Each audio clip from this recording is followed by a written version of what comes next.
Do that one dance, baby. That one dance.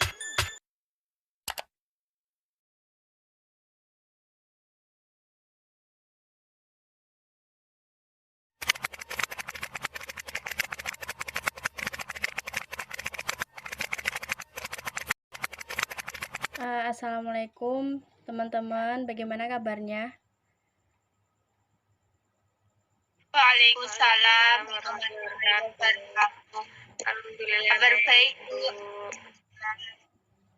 Ibu sendiri bagaimana? Alhamdulillah kabar saya juga baik.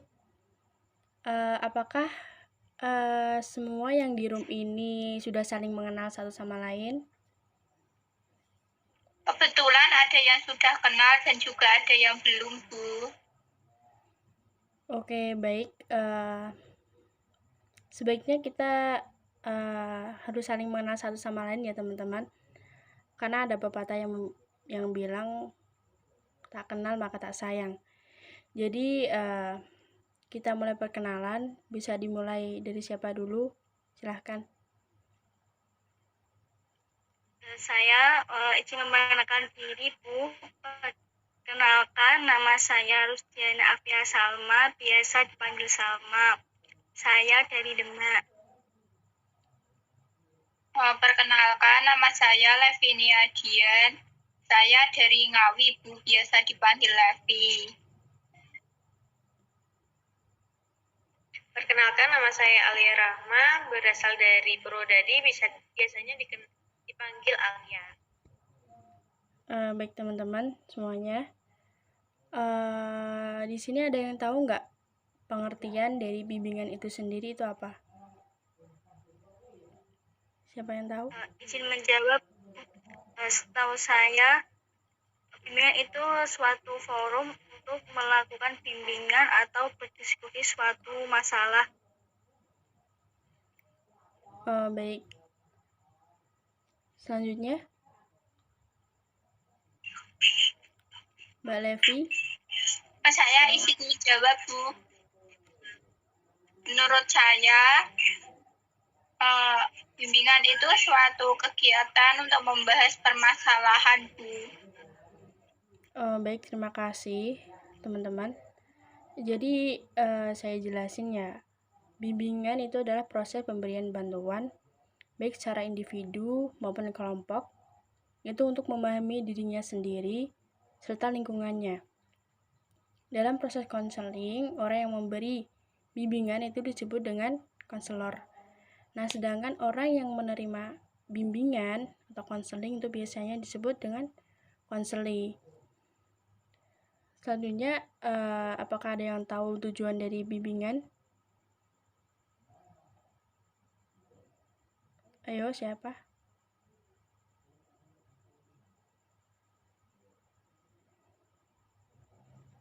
Ada tujuan dari bimbingan?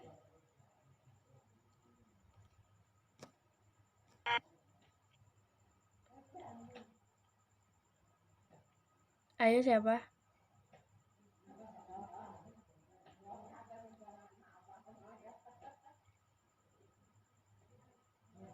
Saya akan menjawab bimbingan yaitu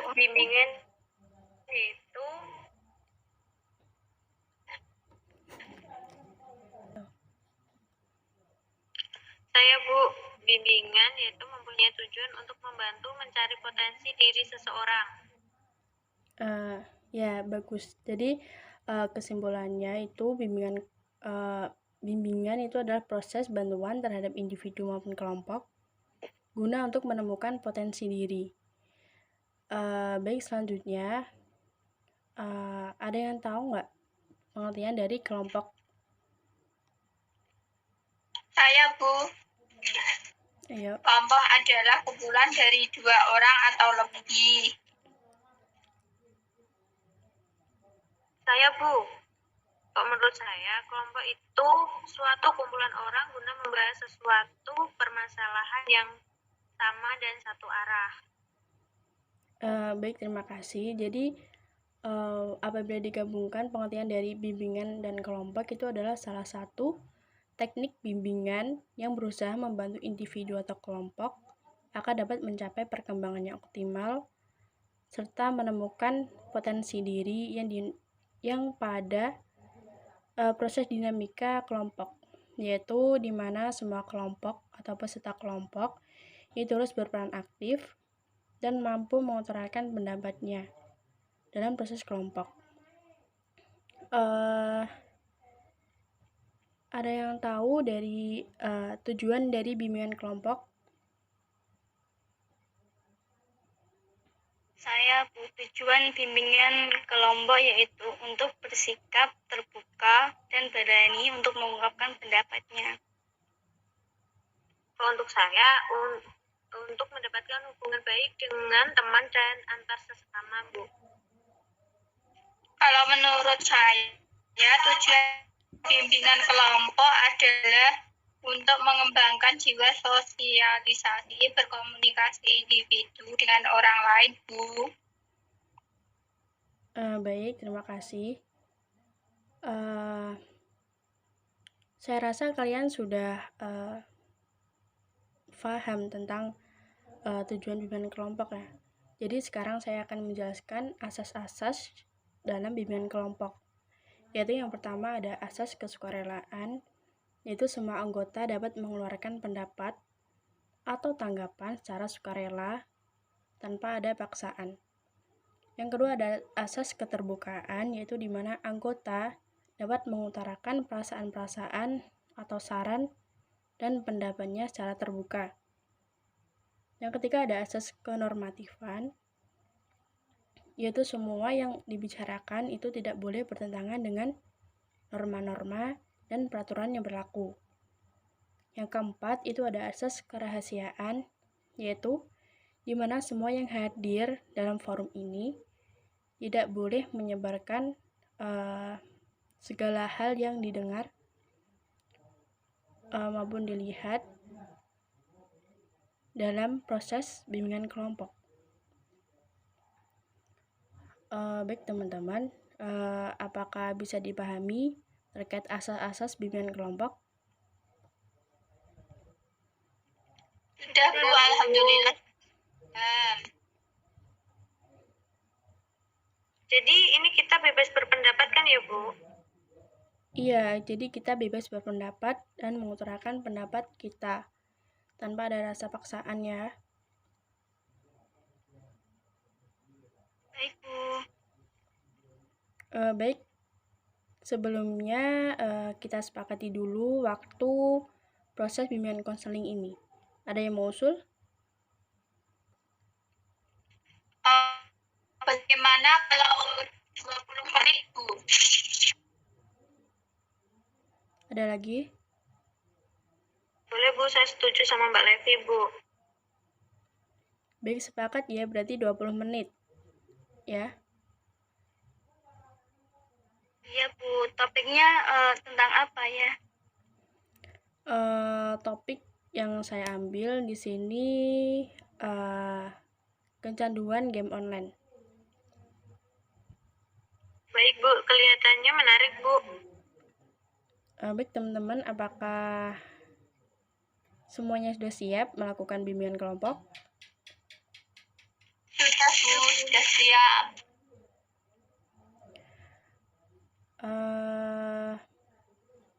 Baik, sebelumnya teman-teman ada yang tahu nggak apa itu kecanduan game online?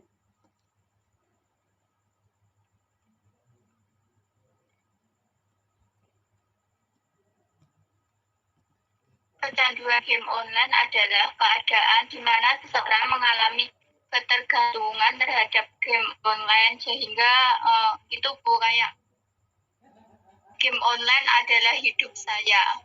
Kayak gitu, Bu. Pokoknya semuanya tentang game online. Baik Mbak Levi, terima kasih. Kalau Pendapat lain?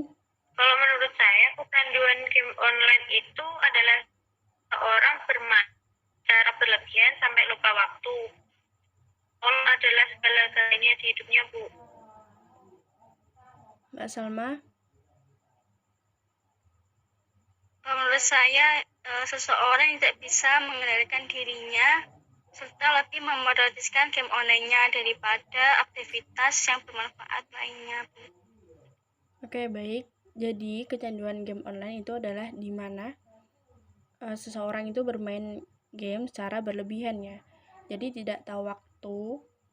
Jadi serasa kayak dia tuh pokoknya tuh game online itu adalah sebagian dari hidupnya. Jadi kayak adanya tuh setiap hari adanya game online mulu gitu ya. Jadi kayak mengalami ketergantungan. Lalu selanjutnya dampak apa sih yang diakibatkan dari kecanduan game online? Dapat mengganggu kesehatan mata serta mengganggu metabolisme tubuh, Bu. Yang lain? Akan jadi orang yang pendiam serta sulit untuk berkonsentrasi dalam belajar. Mbak Levi? Bisa mengakibatkan penyakit insomnia, Bu. Oke, baik. Jadi dampaknya itu banyak banget ya teman-teman. Jadi ada kadang berakibat mata minus, metabolisme tubuh menurun, kayak kecerdasan emosional itu bisa turun dan lain-lain ya. Terus ada yang mau cerita nggak atau ada yang pernah mengalami kecanduan game online?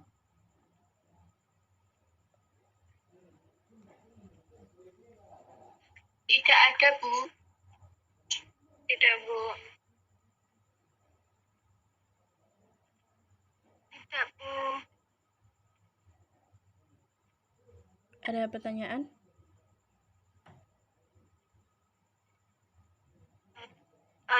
Bagaimana cara mengatasi kecanduan game online? Baik. Cara mengatasi dari game online atau kecanduan game online itu bisa dengan cara kita membuat schedule atau kita membuat alarm atau pengingat di HP kita. Kalau seandainya kita melewati batas waktu, biasanya ada pengingat tuh di HP kita. Terus juga bisa dengan kita mencari kesibukan lain. Contoh kayak membaca buku, bermain selain dengan game online ya. Jadi kayak bermain sama teman-teman gitu. Terus juga mungkin bisa ya pokoknya mencari kesibukan lain. Contoh ya kayak membuat masakan atau memasak, membuat kue dan lain-lain ya. Jadi banyak sekali cara mengatasi kecanduan dari game online itu sendiri. Ada yang mau nambahkan? Atau mungkin dicukupkan ya? Mungkin sudah cukup, Bu. Baik. Kalau gitu, jadi kita akhiri kegiatan bimbingan kelompok ini ya teman-teman. Jadi tapi sebelumnya saya mau mendengar kesan dan pesan kalian selama mengikuti kegiatan bimbingan kelompok ini.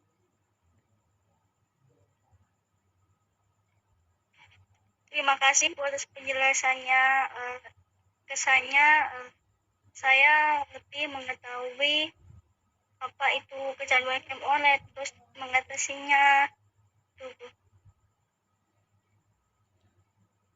Sama Bu, saya juga berterima kasih atas kesempatan yang telah diberikan sama Ibu.